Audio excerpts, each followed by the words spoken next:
अस्सलाम वालेकुम नाजरीन, मैं हूँ सादिया इमाम और आप देख रहे हैं समा के मेहमान। हर हफ्ते की तरह आपसे किया हुआ वादा आज भी पूरा करना है कि लेकर आए हम आपको एक जबरदस्त पर्सनालिटी से मिलवाने के लिए। किसी भी शहर की जो सकाफत है वो पहचानी जाती है उसकी मौसीकी से। जहाँ हम बात करते हैं फोक म्यूजिक की, पंजाबी म्यूजिक की, तो इस नाम को हम भूल ही नहीं सकते। अब तो आप जान ही गए कि आज मैं आपको मिलवाने लेकर आई हूँ मोहम्मद आरिफ लोहार साहब से।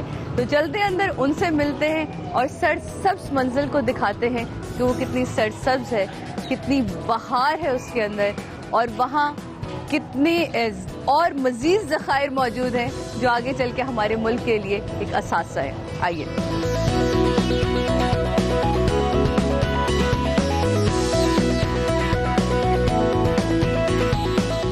अस्सलाम वालेकुम। वालेकुम अस्सलाम। कैसे आप हैं? ठीक हैं? First class. जनाब मोहम्मद आरिफ लोहार साहब हमारे साथ मौजूद है, जिनको सिर्फ आप लोग आरिफ लोहार के नाम से जानते हैं, लेकिन क्या खूबसूरत नाम है आपका मोहम्मद आरिफ।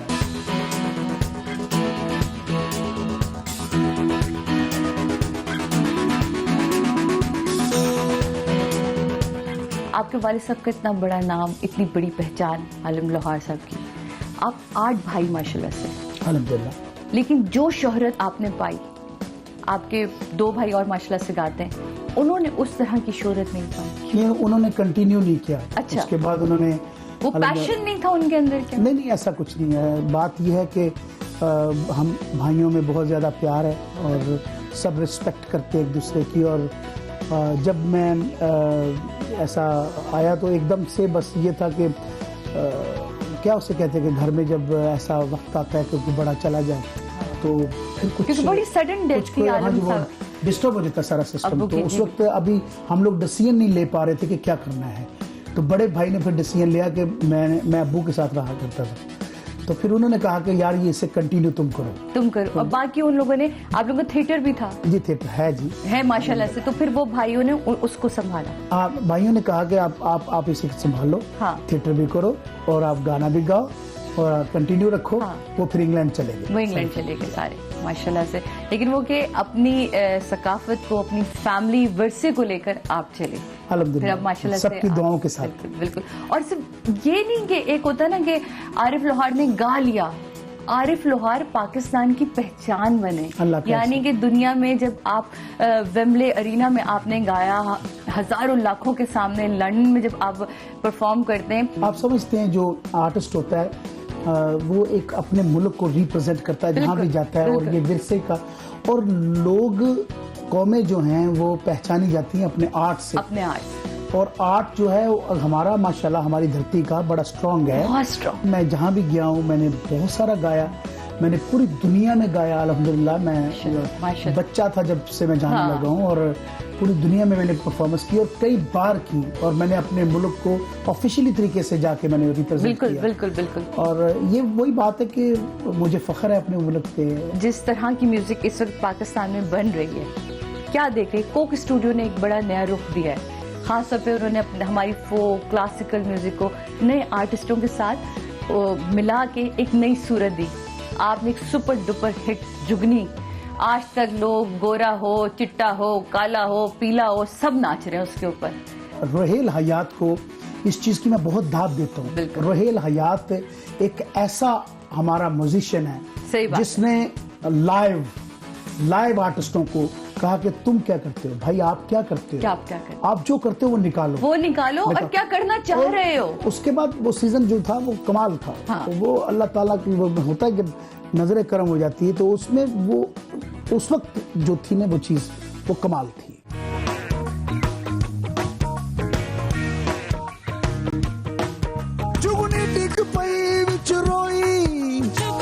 जब आप गाते हैं कभी रोंगटे खड़े हो जाते हैं? क्योंकि हमें तो आपको सुन के बड़े रोंगटे खड़े हो जाते हैं। हमें तो वजद एक तारीफ, वो सिर्फ ये जुमला हमने बड़े पढ़े थे, सुने थे, लेकिन यकीन मानिए जब हमने सुना है तो हमें वो फीलिंग महसूस हुई है। तो कभी कोई ऐसा कलाम जिसको खुद पढ़ते हुए, गाते हुए आपको लगे कि आपका कनेक्शन किसी अलग ही दुनिया में जुड़ गया हो? एग्जैक्टली ऐसा ही है। सूफीज़म ऐसा है, आप सूफी गाते हो तो सूफी गाना, उसका हुलिया सूफी हो और वो सूफी ना हो तो वो कुछ बनता नहीं है। सूफी गाने के लिए सूफी होना पड़ता है। हाय हाय हाय हाय तो सूफी का मतलब है कि जिसकी आंख, कान, जुबान, हाथ से इंसान महफूज रहे वाह और वो अमन का पैकर हो, अमन का पैगाम पहुंचाता हो। तो बुजुर्गान दीन का मैं जब कलाम गाता हूँ तो वो मेरी रूह का एक वो होता है, वो खुराक है मेरी, वो मैं गाता हूँ उसे बड़े दिल से गाता हूँ। और कोई भी आइटम हो, कोई भी, मैं जैसे मैं पिछले दिनों एक गाना मैंने गाया, ओ चंगा हुंदा नी दिलां नूं ऐ दुखाना, दिलां दे विच रब वसदा, पाके प्यार फेर प्यार नूं निभाउणा, दिलां दे विच रब वसदा, ओह दिलबर हुंदा दिलदार दा, सच्चा हुंदा जेड़ा कोल दे करार दा, गल बन लेना पल्ले झूठ जरा भी ना चले, झूठ कदी भी ना दिलां च लुकाउणा, दिलां दे विच रब वसदा। वाह वाह वाह वाह, यानी दिलों में रब बसता है। और दिल जड़ा बड़ी मासूम चीज है मासूम सी चीज़। और नायाब टुकड़ा है इंसान दे वजूद दे अंदर। बिल्कुल। और हर जगह ते होर चीज बसेरा कर सकती, पर दिल च हमेशा रब ही बसेरा करता है। वाह, दिलों में रब बसता है। ये बताएं आयु भाई, वालिद साहब की डेथ के बाद कितनी स्ट्रगल थी लाइफ में? स्ट्रगल थी। तब आप स्टार थे? बात है कि कोई भी बंदा जब प्रोसेस में होता है तो वो स्टार नहीं होता। एज क्या थी उस वक्त आपकी? मेरी तकरीबन 9-10 बस ये बहुत यंग एज बच्चा में था मेरे को। उनका गुजर जाना, जिम्मेदारियों का हाँ आना। हाँ। जब वो ऐसे लोग छीन लेता है, चले जाते हैं, तो फिर वो कुछ जराए बनाता रहता है। बिल्कुल। कि अब तेरे लिए अब जिंदगी नई चैलेंज है, इसको जी के उस दिखा। चैलेंज को किस तरह लिया? उसको फिर मैंने जिंदगी में मैं वैसे कौन सी समझता हूँ, बात थी जिसने हिट किया कि अब आलिम लोहार से आरिफ लोहार तक का सफर तय करना है? बात है कि मैंने अब्बा के साथ बहुत गाया। मैंने जो बच्चा था अभी मैं जाता था चाइल्ड स्टार की तरह, तो मैंने जाके थिएटरों में और मुख्तलिफ शोज़ वगैरह में परफॉर्म किया।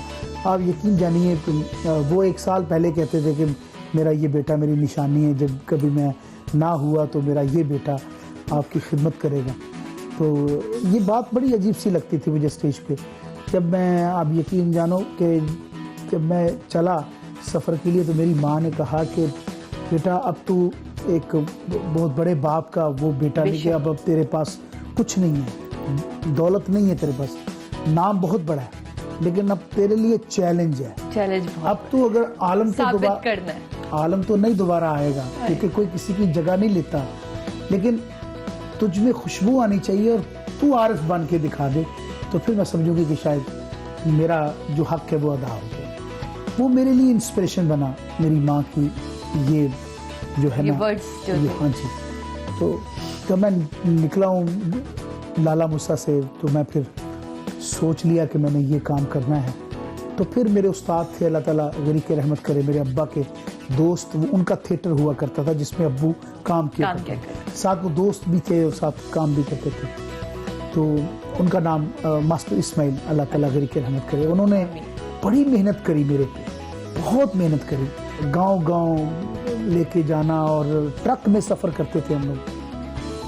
आप यकीन जानो कि ट्रक में लेट के अंदर हम जाते थे उसके अंदर, क्योंकि उसमें सामान भी होता था लोड सारा, और इतनी सी जगह बचती थी जिसके अंदर मैं लेट के चला जाता। फिर एक टोल होता है उसके ऊपर, ड्राइवर के ऊपर, ट्रक के ऊपर, तो वहाँ पे मेरा बिस्तर किया जाता था। तब कोई ऐसा दोस्त, कोई ऐसा बड़ा, कोई ऐसा साथी, कोई अब्बू के इर्द गिर्द के लोग जिसने कहा कि नहीं बेटा मैं हूँ? मैंने जब स्ट्रगल की, मैं टीवी के बाहर खड़ा रहता था। 12-13 साल मैं टीवी के बाहर खड़ा रहा हूँ। मैं सलाम करता था सबको, ऐसे सलूट मारता था, तो मैं वहाँ बाहर ही खड़ा रहता था। मेरे अब्बा के बड़े प्यारे दोस्त हैं, रफ़ीक बड़ाई साहब CM थे।